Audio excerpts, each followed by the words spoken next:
about homelessness and then nonprofits.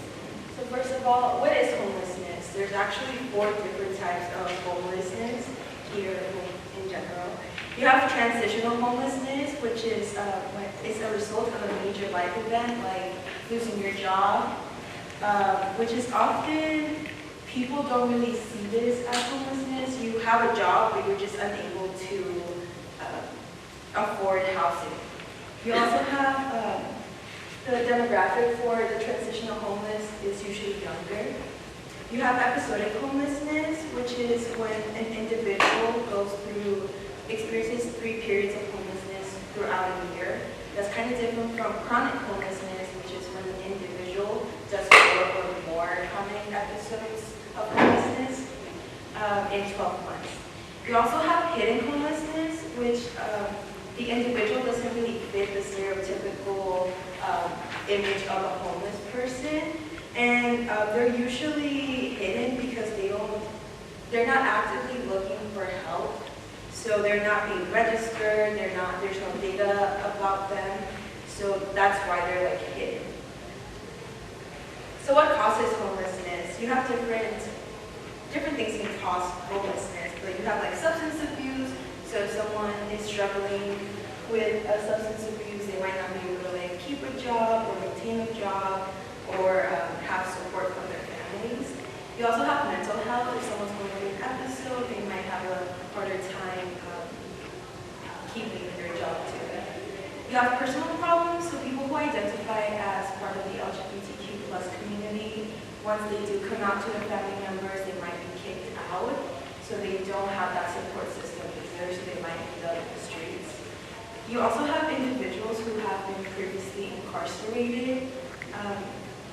It's really hard to maintain a relationship once you're in prison. So some individuals, once they are released, they have a hard time just having that family support or even finding a place to live. And what is a nonprofit? A nonprofit is a group whose main purpose is to give help to a certain cause without profit being their main goal. Travis County actually has a bunch of nonprofits, and they have a really good relationship with the government, so they're able to help. They're able to better help because they're working with the local government. In Austin, we have ECHO, we have Caritas, we have SAVE, which is Stop Abuse for Everyone. We have Integral Care, which also focuses on mental health and substance abuse and all that. What are some obstacles in creating nonprofits? There's certain limitations. There's no real guide on how to create and maintain a nonprofit. So it's really hard. You don't have that network of people who have already done this aren't writing down what they're doing. They're not writing down a step-by-step guidebook on how to do this and how to maintain a nonprofit. You also have problems finding a stable location. You have to be located in a certain spot where you can help the people that you're trying to help. Money is a big problem because the main goal of a nonprofit is not to get profit. It's harder to get money for everything that you need, just money in general. It's really hard. You also have regulatory problems, which is permits. You have regulations, which make it slow to start up. Just the startup process becomes a little bit more harder. You also have board members. You want to get more people to like help you out, but it's hard to find board members that believe in your mission and that want to help the people that are helping you. So freshman year of college, I started crocheting to help me with my anxiety and my stress, and I was trying to find a way where I could put my crocheting into a way to help people. So I decided for my senior project to gather a group where we could crochet different tote bags, different blankets, beanies, gloves, anything to help the homeless population here in Austin. So I decided to do BYOY, which is bring your own yarn, or we can call it Bayoing.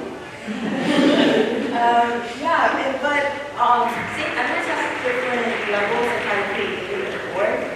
So I was doing the notice of intent, which is usually just like describing the goal of the org and describing your day-to-day activities, doing your constitution. But, and then you have the preliminary meeting, which is just basically meeting with the office of the enrollment office, and then the probationary period, which is attending meetings and info sessions, and then you have your collegiate link training, which is just a required officer meeting.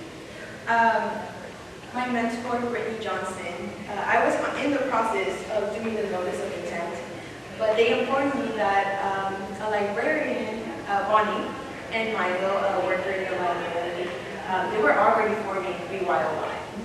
So we were just trying to figure that out. I got a meeting with Milo and a meeting with Bonnie. We talked about it. Our goals aligned perfectly. Milo was already on the probationary period at this time.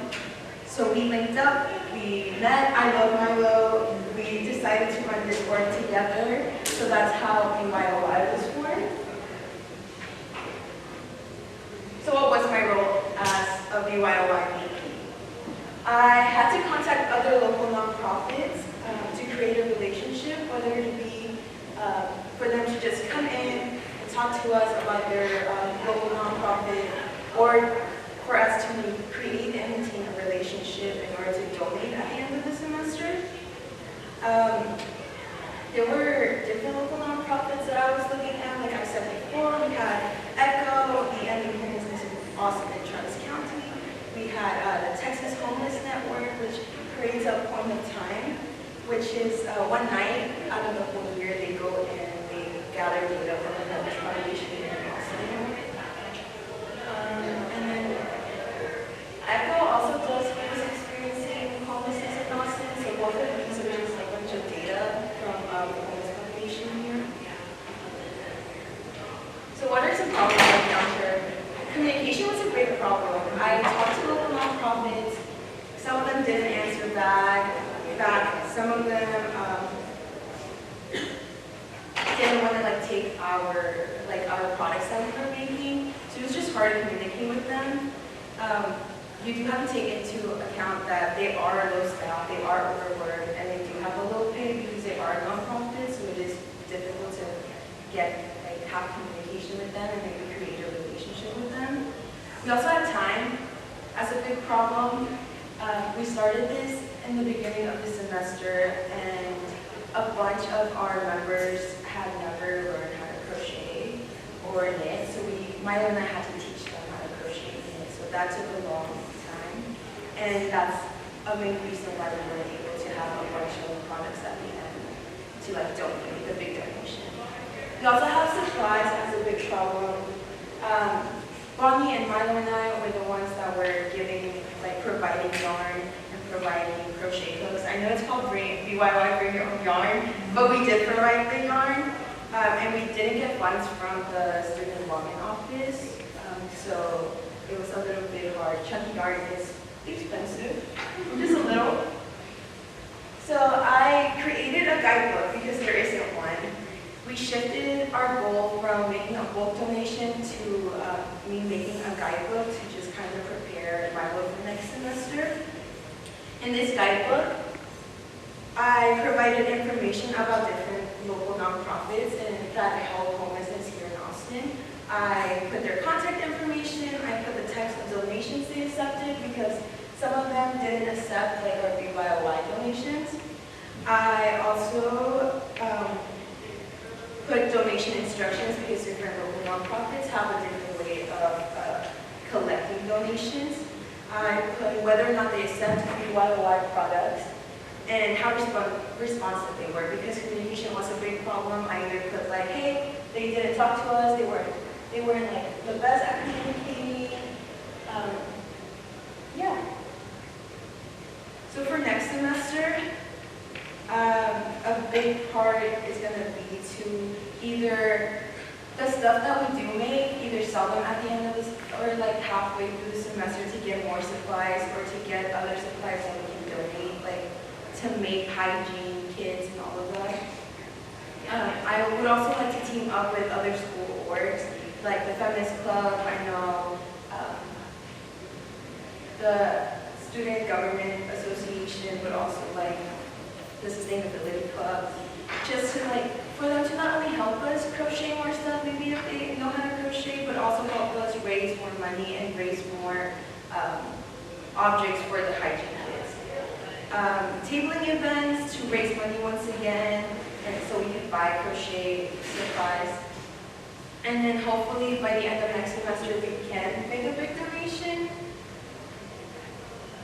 And some things I've learned is that it is extremely difficult to create and maintain a nonprofit. I know Alyssa could probably be with me how hard it is to create a club here at school and maintain it and have people interested in it and keep coming back and deal with like the day-to-day like little problems that rise.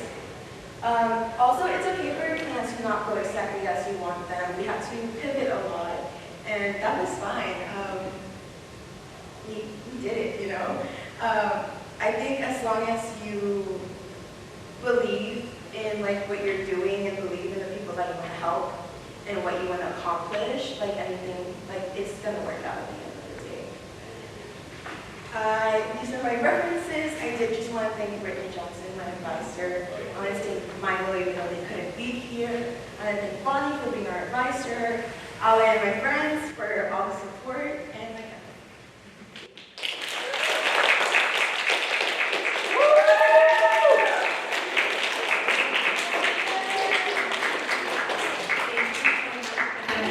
Ramirez, I invite Brittany Johnson up. Oh, but also questions. So let's start with questions and then questions or comments. Great job. Presenting. I remember hearing about Fugo at the beginning of the semester, and it's really nice to see the progress that you've made and the changes too that have resulted over the course of the semester. I think it's impressive for you to create this thing that provides a legacy for the St. Edward's organization. But how does this apply to you and as you move forward post-graduation? I don't know, since I moved to Austin, I've kind of noticed like the amount of like how big the unhoused population here in Austin is. So I think in the future I really do want to like be more involved with people and those individuals. I want to help more. Maybe not build my own nonprofit outside of school, but join a nonprofit that's working. So maybe working with ECHO or working with SAFE and just trying to help the people that need it. Yeah. So I've never crocheted. How hard is this crochet? I think it's easy, but a lot of people think it's hard. Once you get the hang of it, like you'll be fine. You'll be fine. I'll teach you. Okay. It's not that hard. It's just putting in a hole and then taking it out. They have an Instagram you can follow and it's amazing. I do have an Instagram. What's the Instagram? It's BYOY_SEU. So yes. I do have that. You said that you're trying to like raise some money. Do y'all crochet like small items? Like, you know how like make little small plushies? Yeah. Do y'all crochet like that to raise money? Because they are beginners, a lot of our members haven't been able to like crochet big items, but I can. So like if you wanted something, I could make it for you, and I would gladly accept that money and buy hygiene kits, buy shampoos and stuff or blankets. But yes, hopefully we get to a point where people can't make that and we can just sell it. Make little like beanies and sell them. Other questions or comments? All right, I invite Brittany up, and Brittany, do you have any words to say about this matter? Yeah, come on down. So I've also had the pleasure of working with Janeth since August, so 2 semesters. And you know, you didn't do yourself justice. She knows so much about the research and our local, issues concerning the unhoused population and everything. So really definitely a passion project that you've been working on. And again, bringing together the social justice issue that you're interested in and your just hobby and everything. And what was really interesting was with the formation of the BYOY group, I'm in the library, so I had like both sides of it, and I'm so glad that y'all were able to come together and make it work. But you really have done the meat of just making sure that the mission of that group is going to be, is one, figured out and is going to be upheld after you graduate. So I mean, the work of going through and trying to make these connections with all of the nonprofits and make multiple calls, multiple emails, calls again, emails again, connecting with people here on campus who have ins to other organizations. I mean, Janeth did all of that, like, heavy lifting and work, and I think that was the first foundational level. And then, again, all the pivots that we had to do, right, to figure out, well, where can we take this direction so that, you actually are leaving like a legacy behind. And so I think just all of the work that went into creating this guidebook and what you're leading for the group is just phenomenal. And you've made it easy for them to just kind of continue on with